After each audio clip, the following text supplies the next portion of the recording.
Assalamu alaikum and welcome back to Salam Media. I'm your host, Dakir Dawood, taking you through the next 30 minutes of all things sports. We're going to be chatting everything that you need to know around the globe. If you just tuned in, we had a chat earlier on to Mac Masina, the Springbok Sevens legend, who gave us a bit of a breakdown of what we can expect at the Sevens World Cup that will be taking place in Cape Town next week. It's going to be hot, it's going to be intense. So make sure you make your way down to the stadium as there still are tickets available. But right now, we're going to move it from the global scale to the community scale.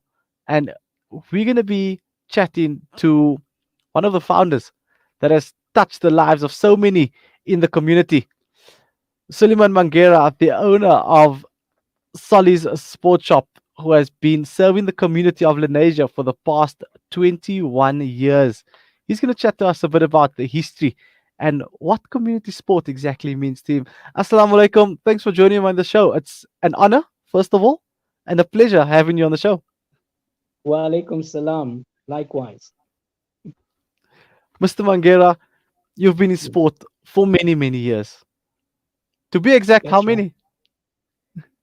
Well, you say in sport, even sport business or in sport. I've been in sports since the age of 6. Born into a sporting family. Um, Late brother Musa and I represented the province in both soccer and cricket. And yeah, so it's stood to reason that I would pursue a business in sport. Well, many sporting players go the route of coaching. You Yeah. decided to open up a sports store. What was your thinking behind that? It's very different compared to everything else. Yeah, well, what actually happened was that, as I said, as a very young age, we were introduced to sport. And when we moved to Lenasia, um, our club, Crescent, which actually I'm chairman of the club, we turn 85 next year. So it's going to be our 85th anniversary. It's a milestone in the history uh, of community cricket. And we're probably the most successful club, right? And late Dr. Asvad asked me to get a cricket ball, and we couldn't find a sports store in Indonesia that could help us. And that prompted me to move from the rag trade into sport, which was close to on 30 years. And that's how we started Solid Sports. And today you an icon in the community. The store Uh, is a pillar, if you want to Strong. call it that. But what also happened, coming back to your question earlier, I married the sports store with my coaching. So I coached soccer and cricket for the last almost 40 years. And, because sport is my passion, I've always been involved in some way or the other. Makes sense. Makes sense how it all comes together. The piece of the puzzle are eventually coming together. Sport in the community, a sports store, been around for this long. What is the tech behind it? I mean, we see so many sporting brands, sporting stores come and go, but yours has stood the test of time. Is there a special secret you need to let us in on? Well, the first ingredient is obviously to have a passion for sports, and my family and I are fanatical of sport. We're still involved at this age of 63. I'm still playing. I'm still very involved in community sport, cricket, soccer.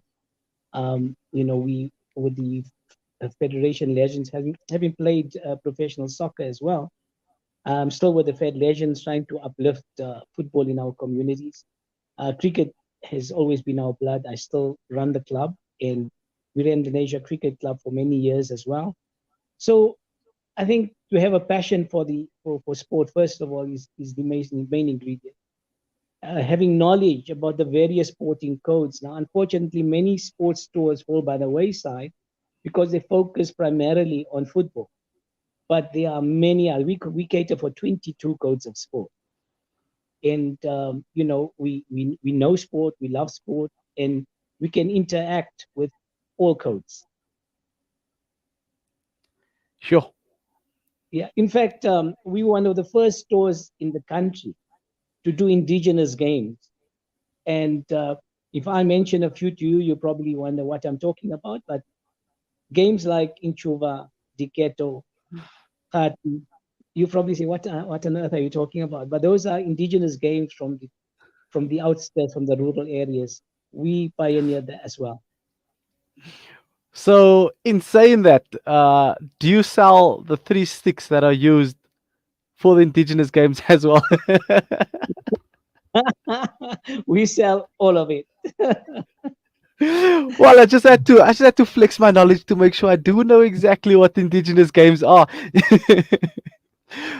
Looking at it, professional sport, professional cricket, you come from that background, you come from that history. Yeah, Marrying the two, yeah, how does your sporting personality complement your business personality? Because I mean, sportsmen, or let's say sporting personality in general, are go-getters. They ruthless in achieving the goal and the target. How did you marry the two? as I mentioned earlier, right? It was a natural thing for me. You see, my just to give you a bit of background, okay? My uncle, all my uncles and aunt left South Africa in 1961. My dad was the only one who remained behind, and yeah, around 1976, as a scholar, as a student, I was excelling at both codes, soccer and cricket. And my uncle came over from the UK and he said, "We're never going to get recognition in South Africa under the apartheid regime." Mm, And uh, he convinced my parents to send me over, which I duly went over. And subsequently, I represented London schools. I captained London schools and colleges at cricket. I played soccer in Germany, France, and Luxembourg. Unfortunately for me, I mean, I was given a contract um, either at Middlesex or Surrey for cricket, for county cricket, that is. mm-hmm. And I was on on online for being on trial for soccer with Crystal Palace because I was based in London. So, that basically was my goal. But unfortunately, I was struck by meningitis. I had to, they gave me 12 hours to live and said I'd never play Look at sport again. now. And through grace of the Almighty, Alhamdulillah, when I got back, within a year, I was back on the field. I went on to represent the province at cricket. I played professional soccer at federation, and here I am. So yes, that passion of sports still runs through my veins. I marry my business and to all the various sports that I played. I I love to interact with my clients. It is not very cold, unlike walking to another sports store where you Mm. take the item from the shelf and you pay for it. We give advice, we interact with the parents and the kids, find out what sort of levels they're playing at. We advise them accordingly instead of spending 5,000 Rand on a bet for a 12-year-old. We sell them one for 500 Rand because we believe that's the way we should conduct our business. That comeback that you spoke about, you're on Yeah. the verge of playing for one of the biggest clubs, if you want to call it that, Crystal No, Palace. at that stage, it was first division, right? Just to correct, because there wasn't a Mm. Premier League at that stage, in the 70s. So it was first division, second division. And I was earmarked to go on trial for Crystal Palace. And this is when I was struck with this unfortunate illness. But I mean, Crystal Palace, one of the biggest clubs we can think of. Um, then we're talking of cricket, two of the biggest county cricket clubs you can think of. How did this Sorry, challenge the you? volume is And a bit how did muffled.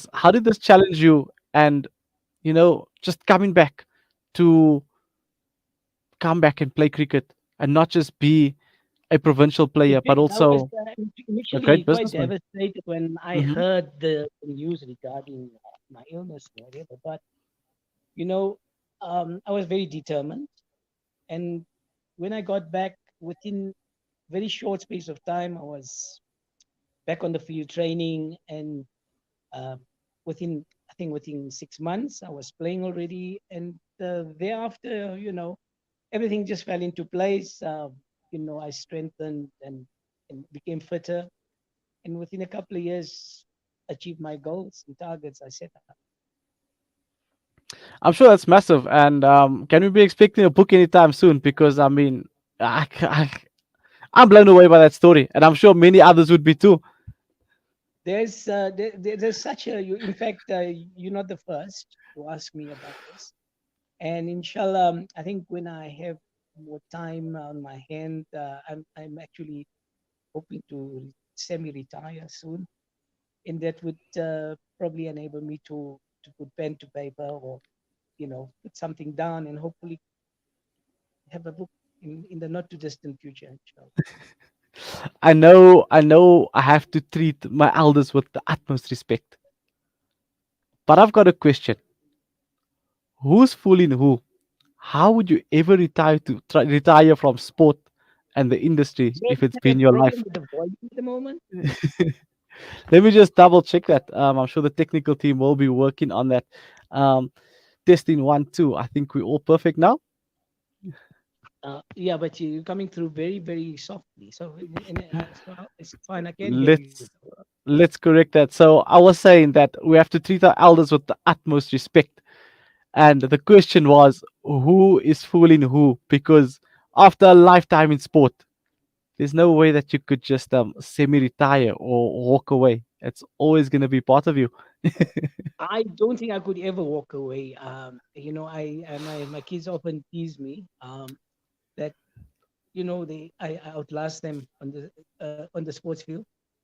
Uh, I'm currently still playing cricket, bit of soccer midweek, and I play golf twice a week.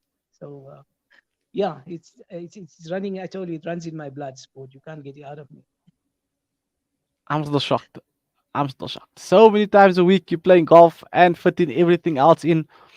I need to get lessons on how to do this thing called life because clearly I'm doing something wrong at my young age. I think it's all about time management, and above everything, do something you love. And I'm so pleased that for the last 30 years, I'm doing exactly that. Would you say that's also one of the key factors and unique selling points from a business perspective? If you look at it, that what makes your store different to so many is just the love that's in the store and the love that all the customers get individually. I think that's the key. It's one on one. You're not just a number. We treat everybody with the same respect. Irrespective of who and where they come from. And I think we passionate about what we do.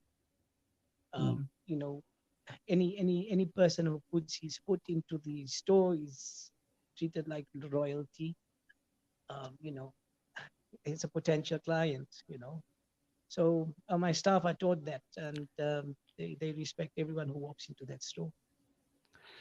It's going to be interesting. A lot of people are wanting to find out about your cricketing skills and when you're going to put it to the test. There's a follower on Facebook, Abdul Rahman, that asked about the tribute game at Wanderers on the 18th of September for Hussein Ayub and Mohammed Ganshi.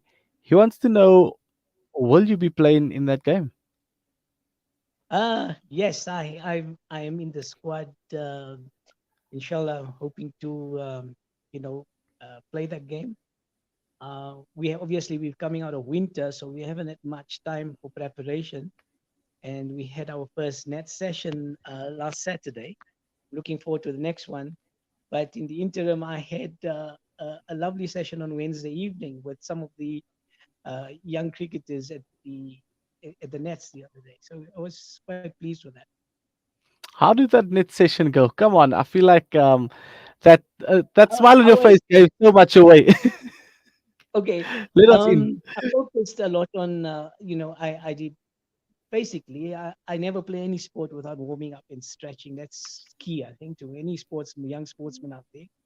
So I had a 20-minute stint on warm up and stretching, and I focused on bowling. So I bowled for the next 35 minutes nonstop. And hey, the youngsters were, well, they were quite bamboozled. So so it's a good thing. Yeah. I think we could all take tips from that. I think we could all take tips from that. And we're definitely going to be looking out for that tribute game that will be taking place at Wanderers on the 18th of September. So let's make sure that you come out in your numbers to all the viewers and the listeners out there.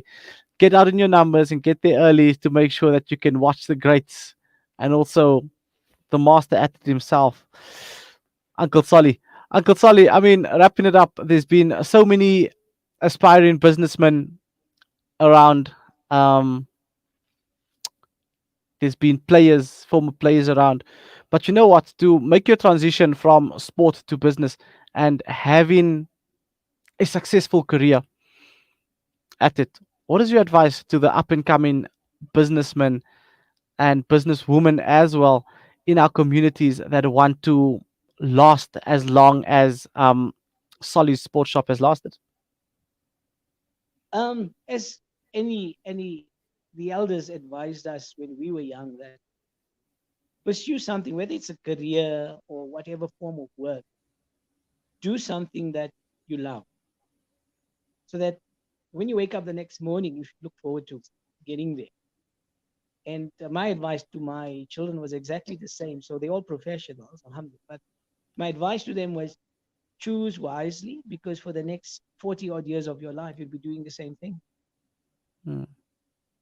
So enjoy what you do, love what you do, and have passion for it, so that your clients and they can actually feel that passion when they come into your store.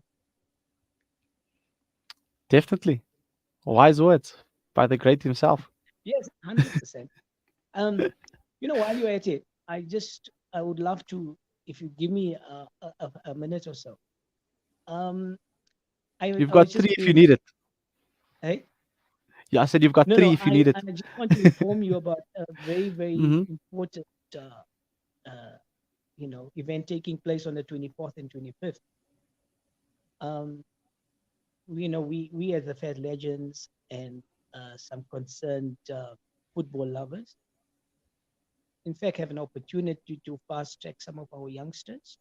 Uh, there are coaches coming from Barcelona, AC Milan, and two other European clubs coming to. So we are trying our utmost to get the cream of our community youngsters to, and take them through, hopefully to get a trial and maybe a contract. Well, there you've got it, ladies and gentlemen. The 25th, the 24th and the 25th, that is, Uncle Yep, Solly? yep, that's right. And more details will be following on our page. We will make sure that we get all that information, and share it with the broader public. Uncle Solly, it was a pleasure. It was an honor. Um, you know what? I wish you all the best with your future. I know that you're not going to retire soon. Um, it's a lie. We believe that. And I hope that the store continues to grow from strength to strength and remains an icon in the community and I a mean, beacon of hope for many people who have kind of given up on that dream that a store can exist for that long, especially in a day and age where things come and go. Let's create something that has a legacy and something that will be long lasting to the next generation, to the youth out there. Let's make it happen. Uncle absolutely. Solid, You can living dream it, you testament. can achieve it. Definitely. Uncle Solly, thanks so much for your time this evening. Really appreciate it. Until we chat soon, we're definitely going to be looking for your cricket skills on the 18th. Make sure you do warm up and you decide to shine the ball properly because we're going to be having all eyes on you. Thank you so much for having me. Always a pleasure. That was Uncle Solly Mangera, the owner of Solly Sports Shop, that has been in the community of Lenasia for the past 21 years, if not longer, with the amount of time he has told us he's been in the community. He has founded the store, and he's also been telling us about the importance of community building through sport and his efforts in keeping the community together and building the community. Interesting. If you missed that, I promise you, go back, rewind, do what you need to do, because if that interview didn't open up your eyes, I don't know what would. honestly. But look, we're going to take a quick break. When we do come back, we're going to be wrapping up the English Premier League transfer season. It's been an interesting one so far. I mean, Arthur coming to Liverpool yesterday, Haaland, Man City scoring 9 goals, if I'm not mistaken, after just 3 or 4 games. It's interesting. How's this EPL season going to turn up? And has the teams made the right signings? Stay tuned to Salam Media. After the break, we're chatting all things EPL.